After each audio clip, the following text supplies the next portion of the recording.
Hello, thank you for joining me again. As you may be able to tell, it is rather cold here, although that said, nowhere near as cold as the conditions on a trench this time of year on the Western Front and during the First World War, which leads me into recent reading. I don't know if we can consider this Armistice Day related. I'm a couple of weeks too late. However, in the run-up to that date, probably not even consciously, I picked up again this Ernst Junger's Storm of Steel, which I hadn't read probably in 20 years, but maybe something about the time of year just pushed me in the direction of picking this up again. Now, of the German-authored works regarding the First World War, this is up there with the best known of them. Obviously, it isn't the best known of them. It sort of tends to come a second in popular perception, of course, to Remarque's All Quiet on the Western Front, which I've dealt with the spin-offs from that work rather than the work itself. So it's a work I have touched on, but not directly. However, and of course, for I suppose most readers, Remarque's work is the more sympathetic or digestible. Junger's work, for a number of reasons, I suppose, is a more niche selection, you might say. Now, having said that, I'd still say it is still fair to say that it is one of the more essential works, at least from a German author on that conflict. It's quite often seen, I suppose, as the almost like a reverse side of the coin to All Quiet on the Western Front. It's written from and reads from a very different kind of perspective, and I suppose it's less of a literary work than a kind of collation or reorganisation of the author's diaries from the time. But it is very readable. It's very clearly written. It's not a difficult read, as if you can kind of stomach the subject matter. This is probably the first time in 20 years I've revisited it. I've got through it both times. I've enjoyed it, but this may be the case for a lot of readers. It's kind of a lot harder to... I never felt I got Junger, which doesn't mean I don't like him. I find the mindset, I suppose, a little bit difficult to process. I do remember my reaction on first reading this, slight incomprehension of Junger. I just felt, you're enjoying this too much. And this time around, I still kind of feel like that. Maybe I sort of semi-understand it in a way, but then I don't. Maybe the translator's introduction to this edition, as is translated by Michael Hoffman. I'm not aware if it's been updated since this. I mean, Junger himself would fairly frequently revisit the manuscript and sort of produce a different edit of it at periods. I think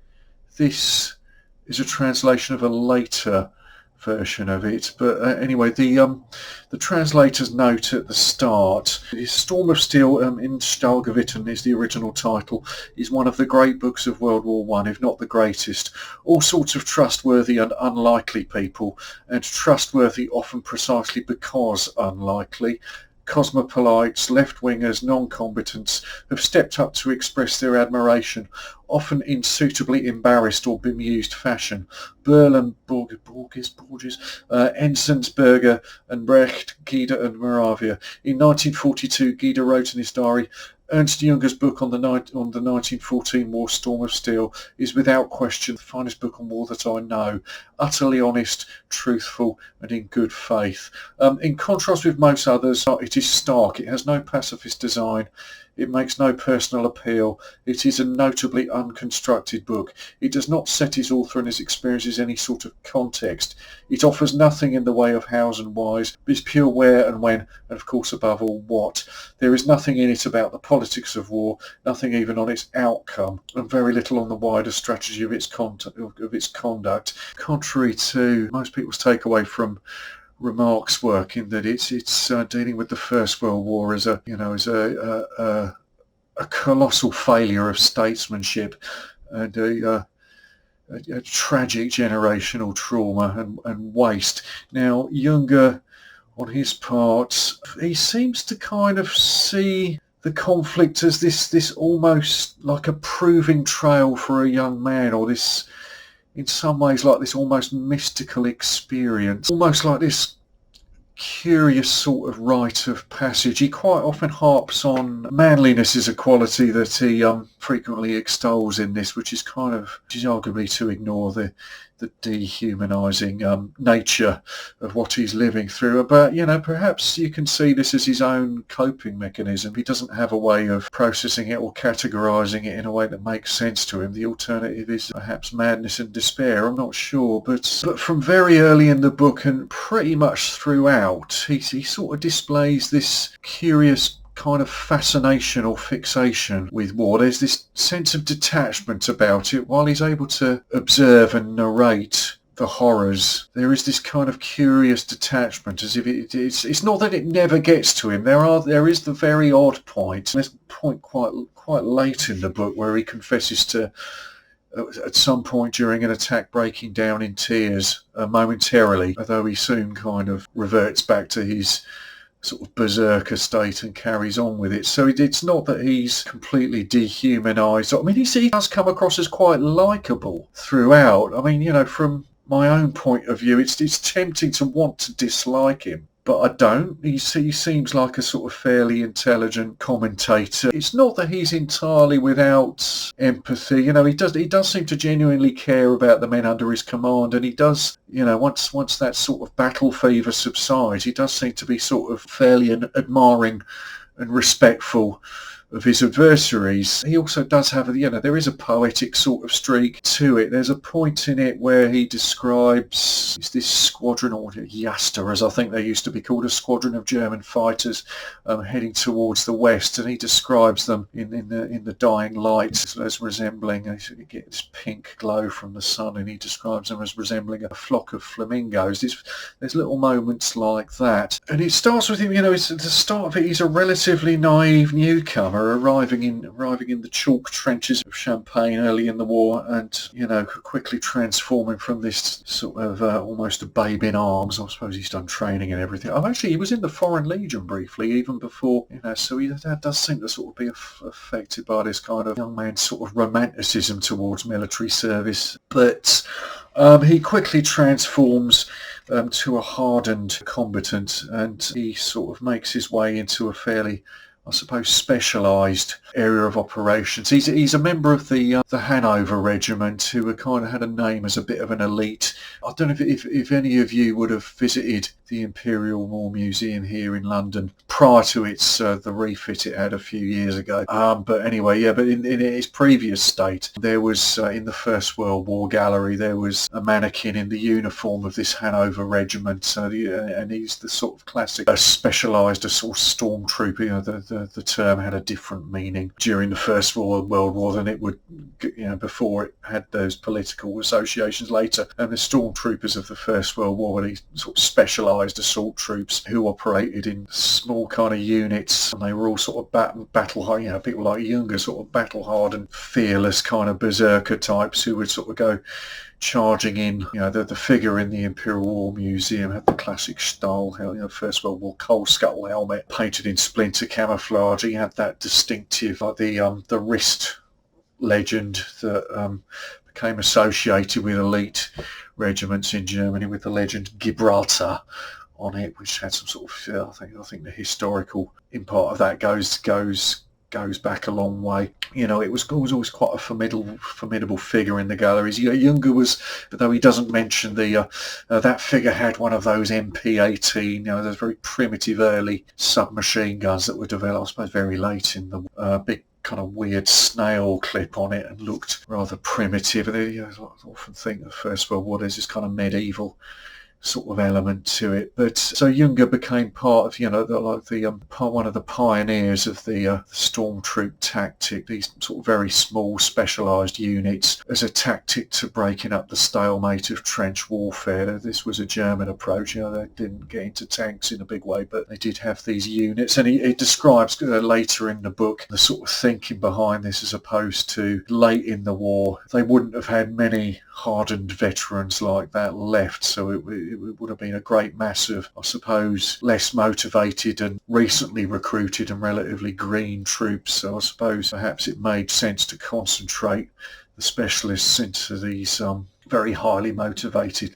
little units. But he seems to live a bit of a charmed life. I mean, he sustains injuries from time to time. He comes very close, but something sort of carries him through and brings him back. I mean, he does at points start waxing. There's a bit where he's on temporary leave back to Germany, and he sees the blossoms or the fruit in the trees and starts waxing all sentimental and patriotic about why this is worth fighting and dying for, and so on. And he sort of sustains this more or less throughout. I think he does have his kind of moments of demotivation quite late in it, but when he does get involved in the heat of it, I don't know if it's adrenaline or whatever, something kicks in that, there's this fascination, there's this weird, it's almost like a drug with him. He sort of gets into this, I don't know if you could call it a furor teutonicus or what, but he goes into this kind of berserker mode in which he becomes oblivious to danger, goes charging in head first, and for the most part this carries him through, although you can see from the narrative here, I mean, the very abstract nature of who comes through and who doesn't, that you can have an officer kind of charging unflinchingly away with his Luger out, and I think there's a scene described somewhere in here, there's that, and there's a sort of one of the enlisted men cowering nearby, and just through the quirks of whatever happens, it's the enlisted man who catches the fatal shot there and not the officer. And somehow, he periodically sustains these quite bad injuries, but he's either lucky enough to, he sort of describes at some point getting himself upright and the blood draining from the wounds in his abdomen so that his lungs are clear. He sometimes, if he's lucky enough to make it back to a dressing station, there's one bit where the various men trying to help him back to the field dressing place, so that they get picked off one by one, and somehow he makes it. It's almost like this battle fever is like a drug with him. It's not that he's an irrational man or an unintelligent man, but it seems to have this hold on him that he keeps going back for more. And this reaches this crescendo. There's a chapter described, where is it? The Great Battle. So it's quite late. I think this is the spring of or early in 1918, whereas Imperial Germany's last real throw of the dice. And this seems to be the kind of high watermark of this kind of frenzy, and it does for the most part carry him through. Are there moments he describes when his unit's kind of making his way forward, and this hail of artillery shells just picks off a huge proportion of his unit. He's just kind of randomly picked off in front of him by this artillery hit, and like I say, he does sort of describe him. He loses it right then. He confesses to being in tears at that point, but he rallies and pushes on, and you can see this kind of strange fever gripping him and somehow carrying him through this mayhem and bloodshed and awfulness. And it is the kind of last major fling for Germany. It carries them forward a certain way, and they reach this point. They sort of hit the high water mark. I think he's kind of taken off with injuries, and that's it. From then on out, the pendulum's going the other way, and rather than he doesn't really deal with defeat to its fullest extent. It sort of ends with him. He's had to sort of go back to recuperate from various injuries, and the culmination of the book is him having the blue max, or the pour le mérite, pinned on him, which is obviously for him is I think in fact he was the last living recipient of this medal. He died, ironically, in the late 90s. Quite bizarre that he lived to be over 100 years old, gone through this. But he's quite, he's regarded in some ways as quite a controversial figure. I mean, you might guess from the sort of tone of it and the title of it and the feeling of it that, with what politically came after, in the decades after in Germany, Junger sort of became a bit of a poster boy for the National Socialists, and they did try and court him. It seems that he didn't really reciprocate this. I mean, he was hawkish and militaristic as he might have been, and as sort of nationalistic as he might have been. He didn't actually seem to succumb to the dubious charms of the National Socialists, and seemed to have had I suppose, a fairly awkward relationship with them. I think he may have even been implicated with the resistance, but to some extent late in the war. I mean, but I think even with that, he's still, in certain quarters, he's still regarded as, though he didn't actively join them, he's kind of regarded as someone who made the National Socialists drool. So, so there is that aspect of it to the side, but, I don't think anyone's in doubt of, his literary cachet, I don't think has ever been questioned. I think, in the post-war years, he was still highly regarded for it, and it's a very readable work, a very interesting work, and sort of very, very descriptive. I've got to guess accurately descriptive. I mean, it's the dispassionate aspect of it. It has its pluses and minuses, I suppose, but as far as a sort of observational detail that's uncoloured by any sort of opinions against the wars, that you do get that within this. Now, it's not like I'd be a far more frequent visitor, and it's inevitable they do get compared, fairly or not, but I'd be a far more frequent visitor to Remarque's work, but that's not to say this isn't worth a bit of your time. I'm imagining a few of you on my channel would already be familiar with it, but if you're not, it's worth a look, I would say. It's not a book I won't read again. I just still, 20 years on from first reading it, I still struggle a bit with Junger's mindset.